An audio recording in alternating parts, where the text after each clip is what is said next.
Shri Radhe ITI electrician technical class में आप सभी का स्वागत है। हम जो पिछली क्लास में पढ़ रहे थे उसके बारे में आगे कंटिन्यू करेंगे। और आपको मालूम है बेसिक इलेक्ट्रिकल के बारे में हम अभी पढ़ाई कर रहे हैं। ठीक है, बेसिक इलेक्ट्रिकल के बारे में हम अभी पढ़ाई कर रहे हैं। बेसिक इलेक्ट्रिकल में हम अभी रेजिस्टेंस के बारे में पढ़ रहे हैं। बेसिक इलेक्ट्रिकल में हम अभी हमारा जो चैप्टर चल रहा है वो रेजिस्टेंस वाला चैप्टर चल रहा है। रेजिस्टेंस मतलब प्रतिरोध वाला। ठीक है, प्रतिरोध के बारे में हम पढ़ाई कर रहे हैं।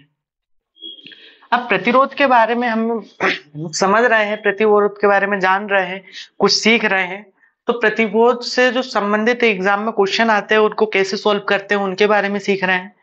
और आगे हम इसके अभी कंटिन्यू करेंगे। दूसरी एक इम्पोर्टेंट बात यह है, हम बेसिक इलेक्ट्रिकल के साथ में डीसी मशीन के बारे में भी पढ़ाई कर रहे हैं। डीसी मशीन के बारे में, डीसी जनरेटर की अभी चैप्टर चल रहा है, डीसी जनरेटर का चैप्टर चल रहा है। इसके भी वीडियो हम डेली अपलोड कर रहे हैं।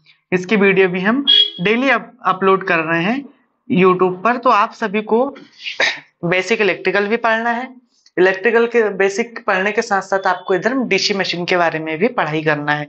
प्ले लिस्ट में जाके डीसी जनरेटर के बारे में आप पूरी पढ़ाई कर सकते हैं। डीसी मशीन के बारे में हमने शुरू किया। हम 2 टॉपिक इसलिए कवर कर रहे हैं क्योंकि हमें जल्दी से जल्दी हमें चीजों को समझना है और ज्यादा से ज्यादा प्रैक्टिस करनी है। जितनी जल्दी हमारा कोर्स कंप्लीट होते जाएगा, जितनी जल्दी हमारे चैप्टर कंप्लीट होते जाएंगे, उतनी ज्यादा हम एमसीक्यूज की प्रैक्टिस करेंगे, ऑब्जेक्टिव क्वेश्चन की प्रैक्टिस करेंगे। ऑब्जेक्टिव टाइप जो क्वेश्चन होते हैं ना, उनकी हम प्रैक्टिस करेंगे। ऑब्जेक्टिव टाइप जो क्वेश्चन होते हैं हम उसकी प्रैक्टिस करेंगे। इसलिए हम डबल टॉपिक एक साथ चला रहे हैं। दो डीसी मशीन प्लस बेसिक दोनों हमारे एक साथ चल रहे हैं ना। और बहुत जल्दी हम जो भी आने वाले एग्जाम है उनकी तैयारी कर रहे हैं, और वो तैयारी करने के साथ साथ हम वो एग्जाम को क्वालिफाई करने के लिए पूरी मेहनत करेंगे और बहुत जल्दी हम सफलता हासिल करेंगे।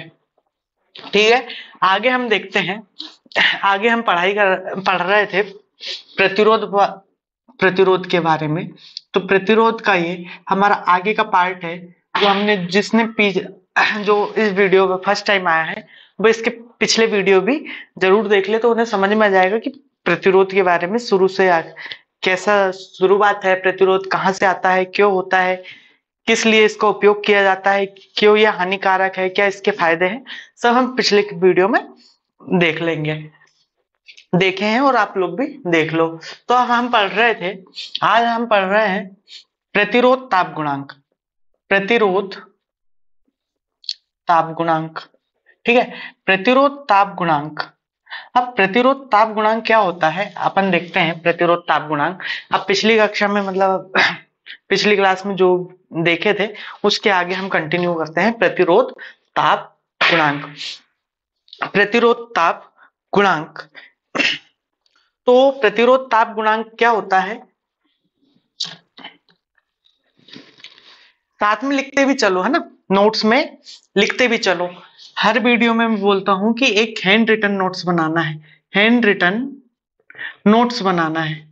तो अपने को हैंड रिटन नोट्स बनाना है। साथ में आप वीडियो जब भी देखो तो नोट्स लेके बैठो, एक फेयर नोट्स बनाओ, उसमें आगे नोट्स करो, है ना।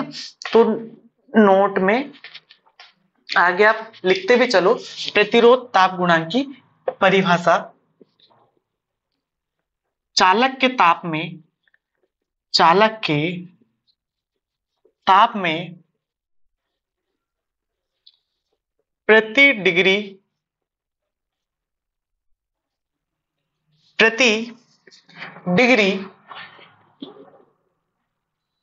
सेल्सियस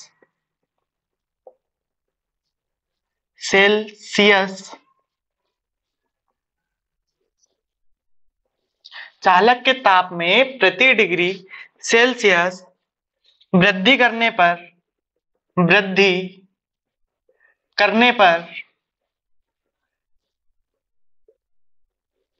चालक के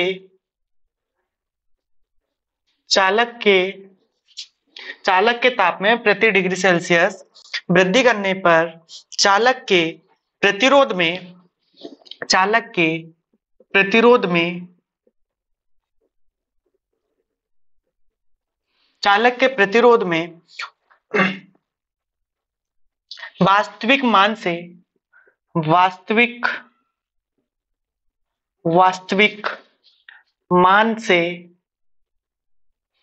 वास्तविक मान से चालक के प्रतिरोध में वास्तविक मान से होने वाली वृद्धि या कमी प्रतिरोध ताप गुणांक कहलाती है। प्रतिरोध ताप गुणांक कहलाती है। ठीक है, ये नोट किया। चालक के ताप में प्रति डिग्री सेल्सियस वृद्धि करने पर चालक के प्रतिरोध में वास्तविक मान में लिख लो, है ना, वास्तविक मान में सुधार कर लो। वास्तविक मान में होने वाली वृद्धि या कमी प्रतिरोध ताप गुणांक कहलाती है। ठीक है, प्रतिरोध ताप गुणांक किसे कहेंगे? चालक के ताप में प्रति डिग्री सेल्सियस वृद्धि करने पर चालक के प्रतिरोध में वास्तविक मान में होने वाली वृद्धि या कमी प्रतिरोध ताप गुणांक कहलाती है। ये कितने प्रकार की होती है? ये होती है सबसे पहले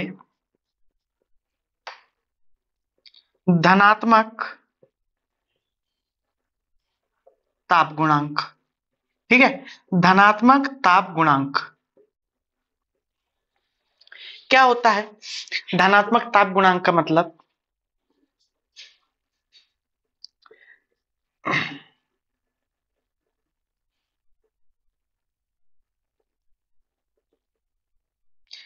जो प्रतिरोध समानुपाती है ताप के, यदि हम ताप में वृद्धि कर रहे हैं, किसमें? टेम्परेचर में।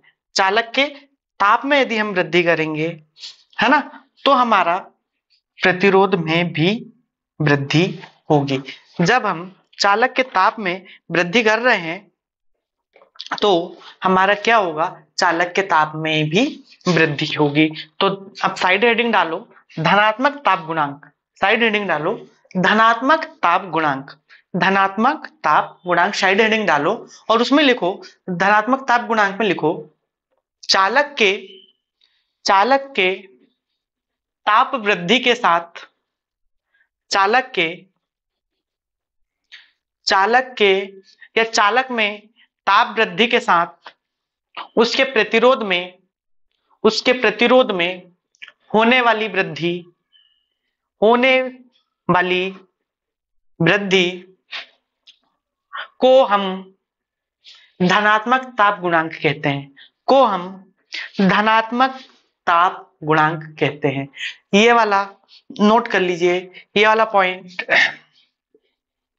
जब हम R को चालक के तापक्रम में वृद्धि करेंगे तो उसके प्रतिरोध में भी वृद्धि होगी। तो यह है हमारा धनात्मक ताप गुणांक, धनात्मक प्रतिरोध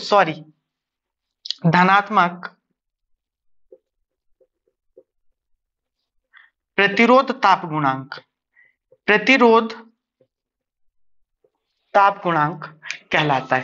ठीक है, धनात्मक प्रतिरोध ताप गुणांक कहलाता है।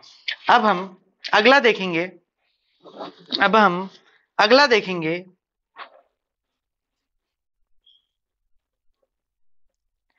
साइड हेडिंग डालो ऋणात्मक प्रतिरोध ताप गुणांक, ऋणात्मक प्रतिरोध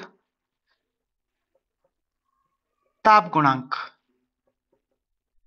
ऋणात्मक प्रतिरोध ताप गुणांक, ऋणात्मक प्रतिरोध ताप गुणांक। इसमें क्या होता है? जब ये R है, इसमें टेम्परेचर की वृद्धि करेंगे। ठीक है, जब किसी चालक के तापमान में हम वृद्धि करते हैं तो इसके प्रतिरोध में कमी आएगी, वास्तविक मान से के इसमें कमी आएगी। क्या? ऋणात्मक प्रतिरोध ताप गुणांक में इसके हम चालक में यदि तापमान वृद्धि करते हैं तो उसके वास्तविक मान में, वास्तविक प्रतिरोध के मान में उसमें क्या आएगी? कमी आएगी, प्रतिरोध कम हो जाएगा। तो इसे हम क्या बोलेंगे? ऋणात्मक प्रतिरोध ताप गुणांक। ऋणात्मक प्रतिरोध ताप गुणांक, साइड हेडिंग डाल के इसमें लिखो ऋणात्मक प्रतिरोध ताप गुणांक में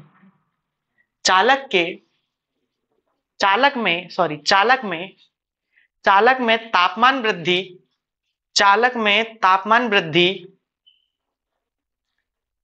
करने पर, चालक में तापमान में वृद्धि करने पर उसके प्रतिरोध के वास्तविक मान में यदि कमी होती है या होने वाली कमी को हम ऋणात्मक प्रतिरोध ताप गुणांक कहते हैं। ऋणात्मक प्रतिरोध ताप गुणांक कहते हैं। ये वाली पॉइंट नोट कर लो। अब इसके बाद में साइड हेडिंग डालो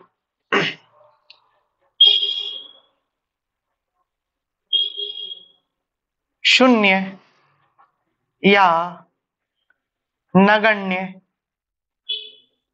प्रतिरोध ताप गुणांक।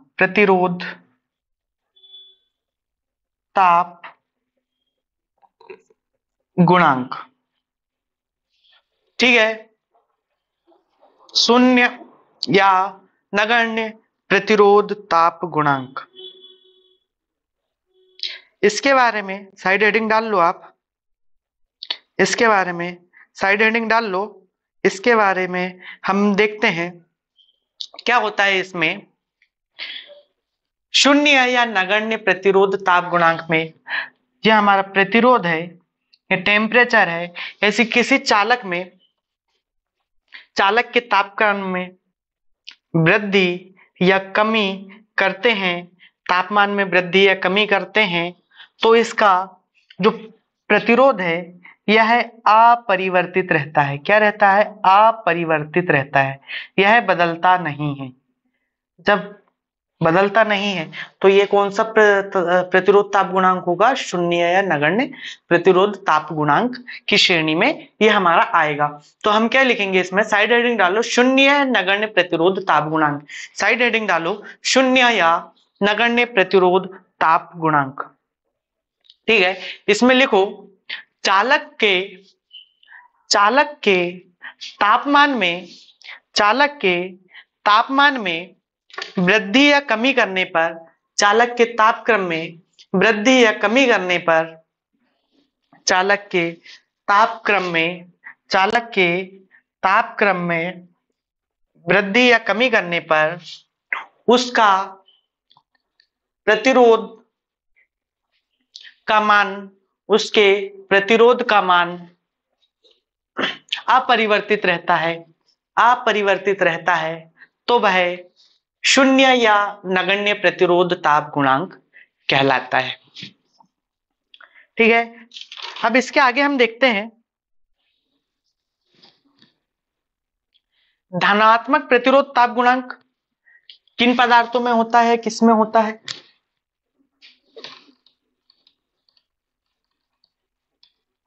तो धनात्मक प्रतिरोध ताप गुणांक के उदाहरण लिखो। धनात्मक प्रतिरोध ताप गुणांक का उदाहरण है, यह शुद्ध धातुओं में भी होता है, शुद्ध धातु और मिश्र धातु में होता है। क्या में? शुद्ध धातु और मिश्र धातु में होता है। ठीक है, इसके बाद नेक्स्ट पॉइंट ऋणात्मक प्रतिरोध ताप गुणांक के उदाहरण लिखो। ऋणात्मक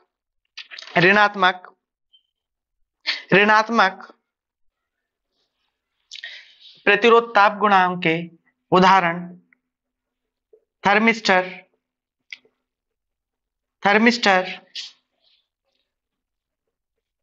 कार्बन प्रतिरोध,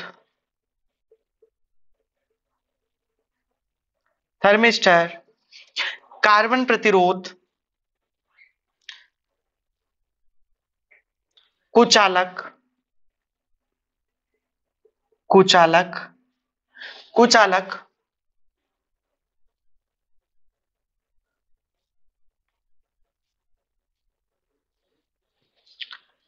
अर्धचालक,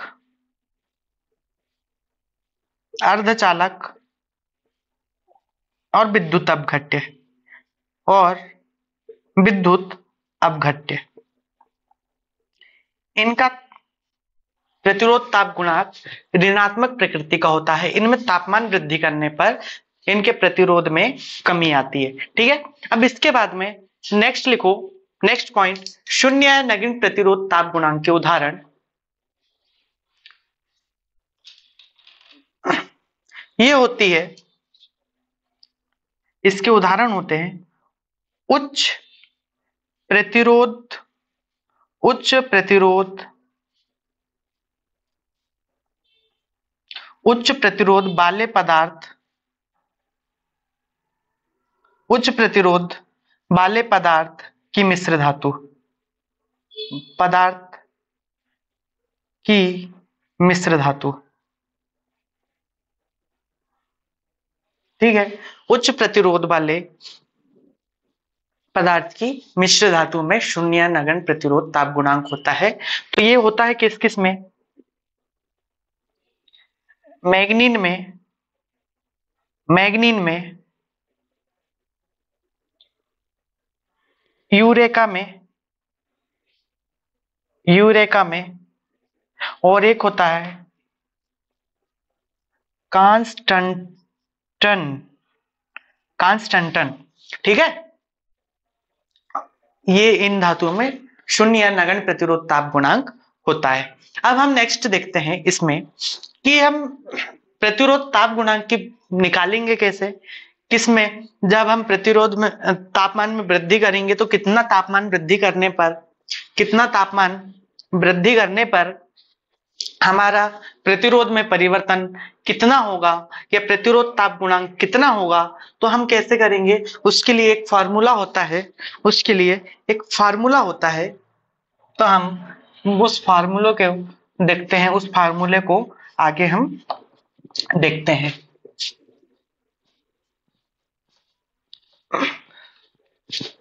उस फार्मूला को हम आगे अब देखते हैं क्या होता है वो फार्मूला।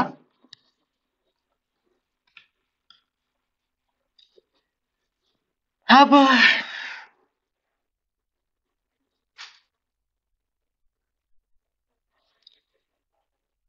क्या है, रेड कलर से लिख लेते हैं अपन, है ना। 0 डिग्री सेल्सियस पर, 0 डिग्री सेल्सियस पर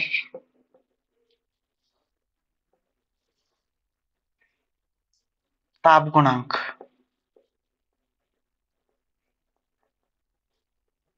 क्या होगा?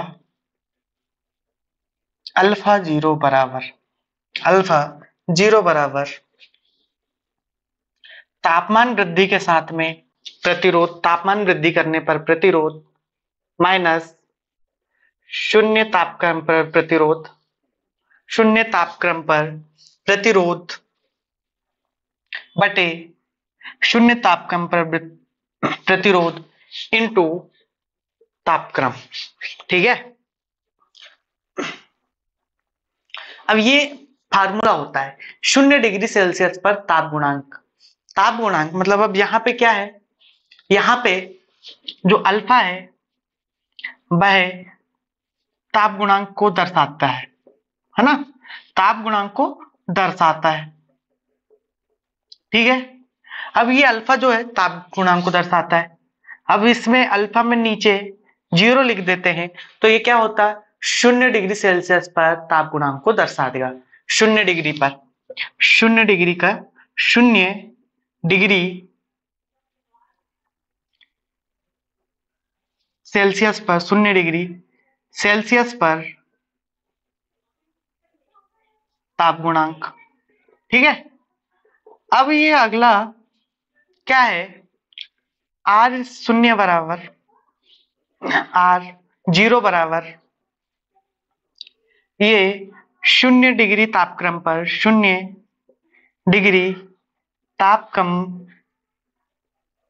पर चालक का प्रतिरोध, काय का, चालक का प्रतिरोध।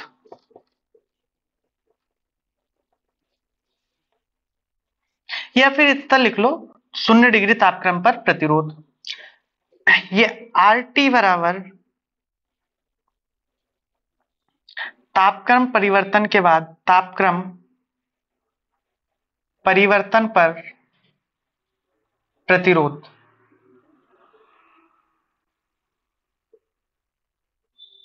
और जो T है यह है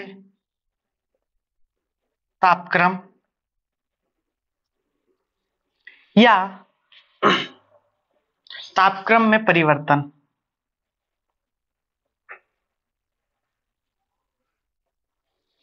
तो T को हम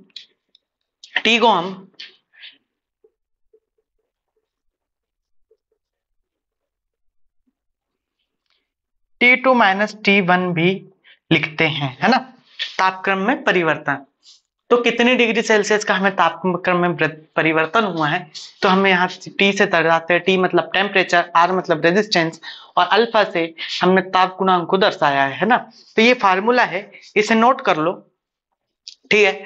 इसमें एक चीज और आप नोट कर लो, इसमें एक चीज और ताप नोट कर लो। नोट करने वाली बात यह है, प्रतिरोध, जो प्रतिरोध है, प्रतिरोध तापक्रम वृद्धि, सॉरी, प्रतिरोध ताप गुणांक की इकाई। ये एग्जाम में आया हुआ क्वेश्चन है, इसलिए इसे नोट करवा रहा हूं। प्रतिरोध ताप गुणांक की इकाई प्रति डिग्री सेल्सियस होती है, प्रति डिग्री सेल्सियस होती है,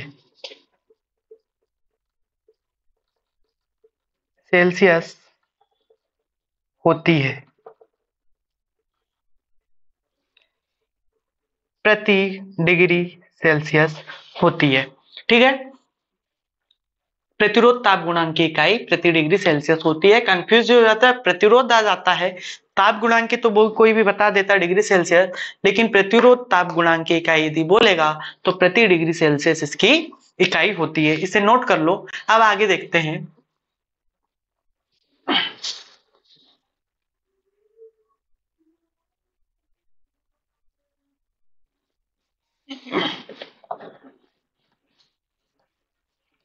इससे संबंधित न्यूमेरिकल क्वेश्चन आते हैं, तो न्यूमेरिकल क्वेश्चन देखते हैं।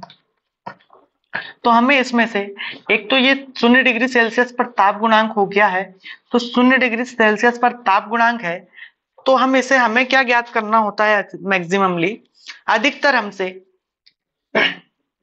तापक्रम वृद्धि पर जो प्रतिरोध में होता है, तापक्रम बढ़ाने पर, तापक्रम में परिवर्तन करने पर जो होने वाला प्रतिरोध जो है, हमें इससे ज्ञात करना होता है। तो हम यहां से इसकी वैल्यू कैसे निकाल लेंगे, हमने ये इसको एज इट इज जैसे के वैसे लिख दिया, RT माइनस R0 बटे R0 इंटू T। अब हमें RT की वैल्यू निकालना है, तो पहले हम इसका इधर पक्षांतर कर देंगे। तो R0 into alpha 0 into R0 into T बराबर, ये एज इट इज यहाँ पे हम इसको जैसे के वैसे लिख लेंगे, RT माइनस R0, ठीक है।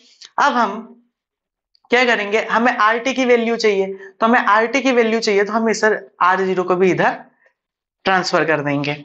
जब इधर इसको ट्रांसफर करेंगे, ये माइनस में है, तो इधर ये प्लस में आ जाएगा, alpha 0 into R0 into T plus R0 बराबर RT, ठीक है।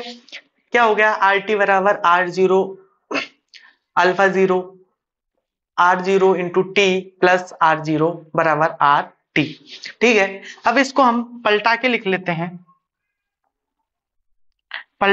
लेते हैं, RT बराबर, यहां से R0 और R0 यहां से ये प्लस है, तो इसमें से R0 यहां से हमारा कॉमन निकल जाएगा, कॉमन निकल जाएगा तो अंदर क्या बचेगा, T इन अल्फा 0 इंटू T प्लस 1। ठीक है, अब इसी को हम कैसे लिख सकते हैं, RT बराबर R0 1 प्लस अल्फा 0, या T को पहले लिख लेते हैं T इंटू अल्फा 0। तो ये वाले फार्मूले से हम कैलकुलेशन, हम न्यूमेरिकल क्वेश्चन बनाते हैं, कोई परिवर्तन नहीं है। हमने क्या किया, ये वाला जो 0 डिग्री सेल्सियस पर था जो तापक्रम गुणांक था, उसका जो फार्मूला था, उसके फार्मूले को हमने 1 2 3 4 5 स्टेप हमने उसको कम कर लिया, और जो 5 स्टेप कम कर लिए हम यहाँ पे वैल्यू रख के भी हम इसका कुछ भी वैल्यू रख के हम आंसर ला सकते हैं। कुछ भी हमसे पूछता है, यदि प्रतिरोध बढ़ने पर प्रतिरोध तापक्रम बढ़ने पर प्रतिरोध पूछता है तो हम यदि आरटी का वैल्यू ज्ञात कर लेंगे, शून्य तापक्रम पर प्रतिरोध पूछेगा तो हम ये कर लेंगे, यदि हमसे टेम्परेचर पूछेगा तो हम टेम्परेचर ज्ञात कर लेंगे, ताप गुणांक पूछेगा तो हम ताप गुणांक ज्ञात कर लेंगे। लेकिन हमने न्यूमेरिकल सोल्व करने के लिए हमने इसको 3-4 स्टेप को शॉर्ट कर लिया है और एक नया फॉर्मूला हमने इसको कन्वर्ट किया है, नए फार्मूले के रूप में इसको हमने क्या किया, आर टी बराबर R0 कोष्टक में 1 प्लस T इंटू अल्फा 0। ठीक है, ये वाला फार्मूला हमें याद रखना है। ये फार्मूला को मैं यहाँ ऊपर लिख के रख लेता हूं, आर टी बराबर R0 अंदर 1 प्लस T इंटू अल्फा 0। ठीक है, ये फार्मूला हम यहाँ पे लिख के रख लेते हैं। अब हम कुछ देख लेते हैं, न्यूमेरिकल देख लेते हैं ना। अब इसके बाद में ये न्यूमेरिकल देख लेते हैं।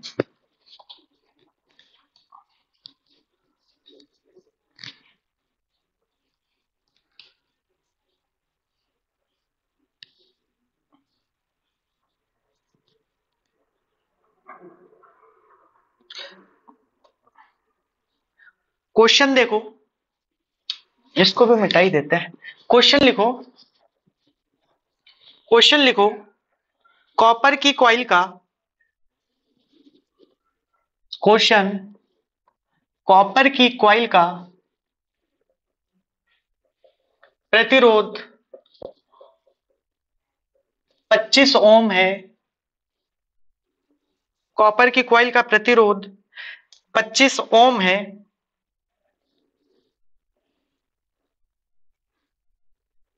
25 ओम 0 डिग्री सेल्सियस पर है, 0 डिग्री सेल्सियस पर है।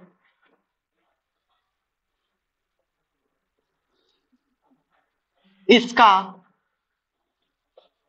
0 डिग्री सेल्सियस पर प्रतिरोध ताप गुणांक, प्रतिरोध ताप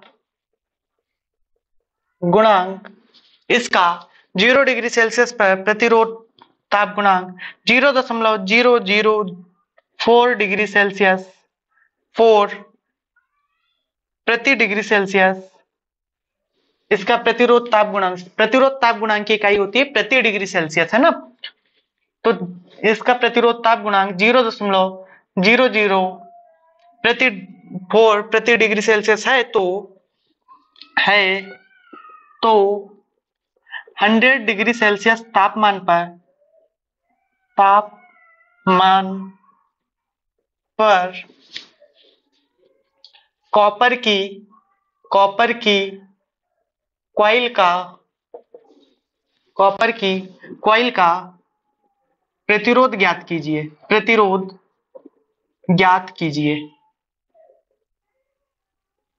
ठीक है, क्वेश्चन है कॉपर की कॉइल का प्रतिरोध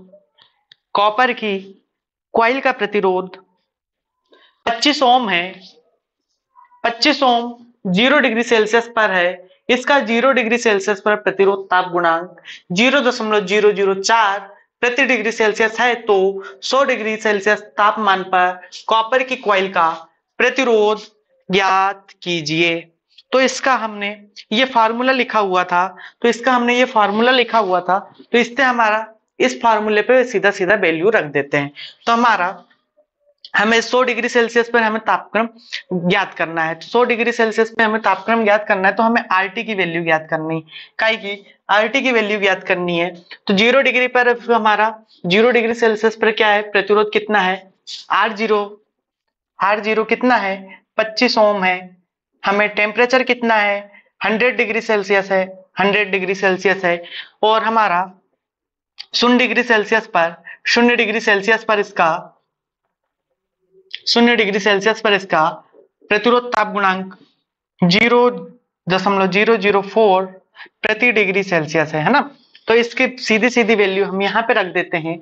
तो हमारे क्या हो जाएगा, आर टी बराबर R0 का मान 25 है, 1 प्लस तापमान 100 है, और हमारा प्रतिरोध ताप गुणांक क्या है, 0.004 प्रति डिग्री सेल्सियस। तो हम इसका यहाँ कैलकुलेशन कर लेंगे। तो ये पहले अंदर का सोल्व करेंगे, 1 प्लस इसमें 0.004 से गुणा करेंगे 100 का, तो ये हो जाएगा 4, ये हो जाएगा 4 हो जाएगा 0.4 हो जाएगा, सॉरी 0.4 हो जाएगा, 0.4 हो जाएगा, यह हो जाएगा 25 इंटू यह हो जाएगा 1.4। जब इन दोनों का हम गुणा करेंगे तो हमारे पास आंसर आ जाएगा 35 ओम।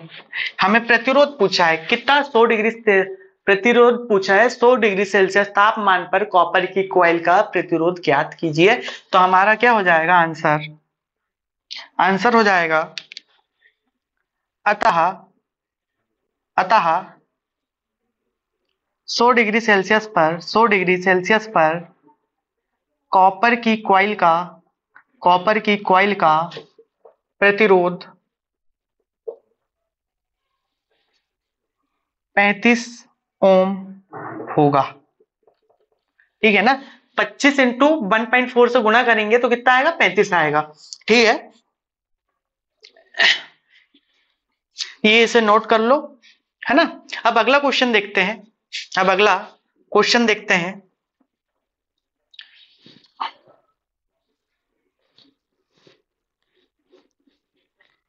लिखो, अगला क्वेश्चन नोट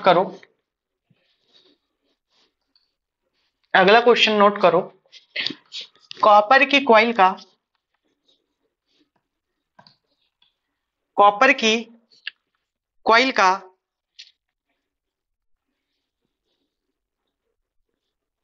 20 डिग्री सेल्सियस पर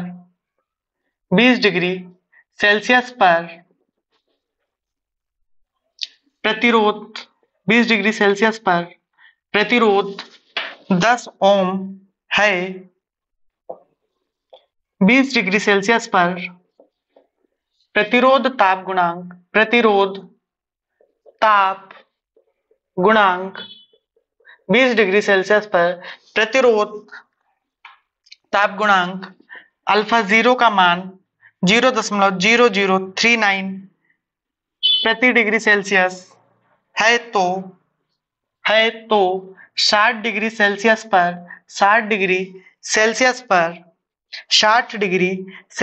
पर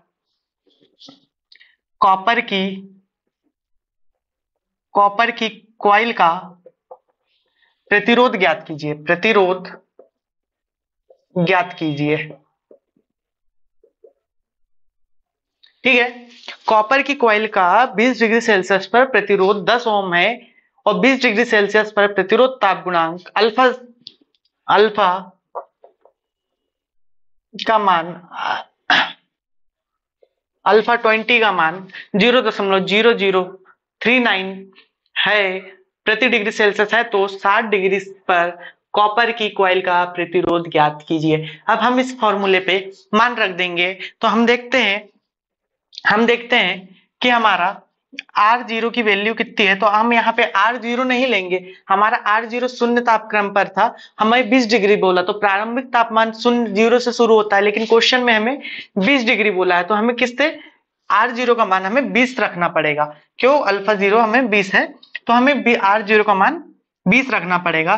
तो R0 का मान हम R0 ना रख के, सॉरी, 0 का मान 20 रखना पड़ेगा। R0 का मान 0 ना रख के हम 20 रखेंगे तो 20 डिग्री सेल्सियस पर हमारा प्रतिरोध कितना है? 10 ओम है। कितना? 10 ओम है ना। अब इसके बाद में 20 डिग्री सेल्सियस पर प्रतिरोध ताप गुणांक कितना है? अल्फा 20 का मान हो जाएगा, मतलब 0 बराबर हमने 20 माना है ना। प्रारंभिक हो रहा है, क्वेश्चन में 20 डिग्री से शुरू कर रहा है, तो इसलिए हम इसका लिखेंगे 0.0039। ठीक है। अब टेम्परेचर की बात करें, टेम्परेचर की बात करें, तापक्रम की, टी की बात, तो 60 डिग्री पे पूछा है। 60 डिग्री पे यदि ये 0 से होता, 0 से स्टार्ट होता, तो हम सीधा 60 डिग्री का मान निकाल लेते, सीधा 60 डिग्री का मान निकाल लेते। क्या है ये हमारा टी? ये ताप परिवर्तन है, तापक्रम परिवर्तन है, परिवर्तन है। ठीक है। यदि हम तापक्रम परिवर्तन है, यदि ये प्रारंभिक तापमान 0 होता और ये 60 डिग्री होता, और तापक्रम परिवर्तन हम क्या लिखते हैं? T2 minus T1। ठीक है, पहले बताया था, याद होगा, T2 माइनस T1 लिखते हैं। यदि ये 0 होता तो हम 60 में से 0 घटा देते, तो हमारा कितना बचता?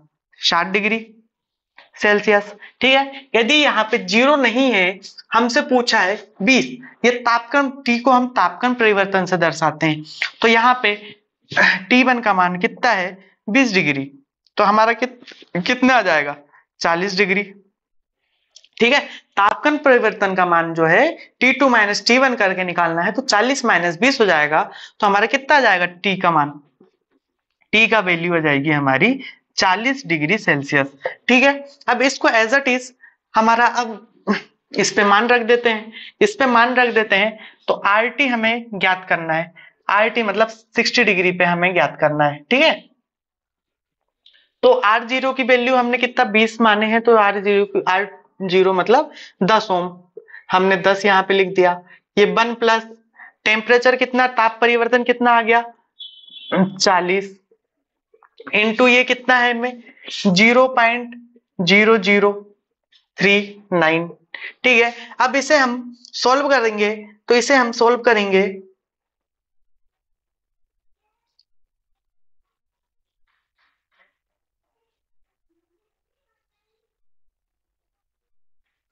तो इसे हम सॉल्व करेंगे तो क्या हो जाएगा?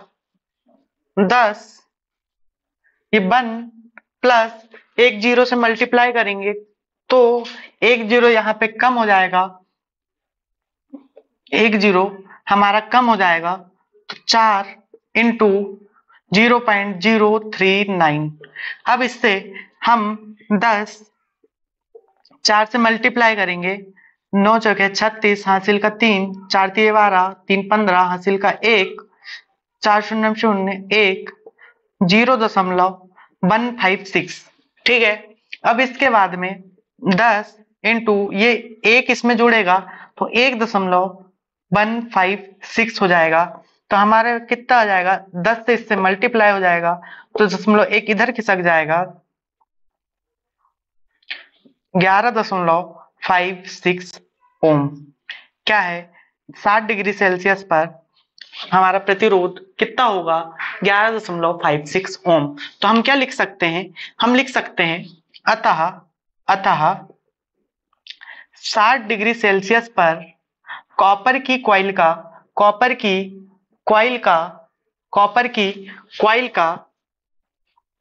प्रतिरोध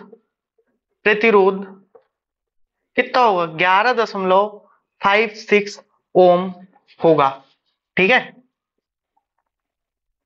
तो इसे नोट कर लो, ये वाला क्वेश्चन, कॉपर की कॉइल वाला। तो कॉपर का कॉइल का 60 डिग्री सेल्सियस पर प्रतिरोध 11.56 होगा, है ना। अब अगली चीज, अगली बार आगे की हम नेक्स्ट क्लास में देखेंगे, आगे की चीजें हम नेक्स्ट क्लास में देखेंगे। और Shri Radhe ITI electrician technical class के चैनल को sorry Shri Radhe ITI electrician technical class के चैनल को ज्यादा से ज्यादा लोग सब्सक्राइब करें। चैनल पे नए हो तो चैनल को सब्सक्राइब करें, और वीडियो को ज्यादा से ज्यादा शेयर करें, लाइक करें, कमेंट करें। और यदि कोई गलती समझ में आती है, मेरी कोई चीज यदि मेरी किसी बात में गलती होती है, तो मुझे कमेंट करके जरूर बताएं। मैं गलती सुधारने की पूरी कोशिश करूंगा। बस मेरा उद्देश्य ना पैसा कमाना है, ना मुझे कि अपने आप को वायरल करना है। मुझे वायरल भी नहीं होना है, मुझे वायरल नहीं होना है, मुझे पैसे नहीं कमाना है। सिर्फ मैं ये आपकी सेवा में ये सिर्फ कॉम्पिटिटिव एग्जाम की तैयारी करवा रहा हूँ। जो स्टूडेंट कई पैसे दे के कोचिंग करते हैं, बड़ी बड़ी कोचिंग क्लासेस करते हैं, उनके लिए ये नहीं है। जो पैसे नहीं दे सकते हैं, कोचिंग अटेंड नहीं कर सकते हैं, या घर से दूर जाके पढ़ाई कर नहीं सकते हैं, तो घर बैठे बैठे कम से कम इस चैनल के माध्यम से वो कॉम्पिटिटिव एग्जाम की तैयारी करें। कई तरीके के स्टूडेंट की मजबूरी होती है कि वो घर छोड़ के बाहर जा नहीं सकते हैं, या उनके पास अधिक पैसा नहीं होता है, फीस देने के लिए पैसे नहीं होते हैं, या फिर कोई भी XYZ घर की प्रॉब्लम हो, पर्सनल प्रॉब्लम हो, तो वो जो लोग नहीं जा सकते, तो घर बैठ के हमारे ये पूरे competitive theory plus objective type के हम दोनों क्लासेस हम क्वेश्चन सॉल्व करेंगे। पहले थ्योरी पढ़ेंगे, फिर ऑब्जेक्टिव सॉल्व करेंगे। हमें सिर्फ कॉम्पिटिटिव एग्जाम की तैयारी करना है। साथ ही साथ जो भी स्टूडेंट है वो हैंड नोट्स जरूर बनाए, है ना। तो हम मिलते हैं अगले वीडियो में।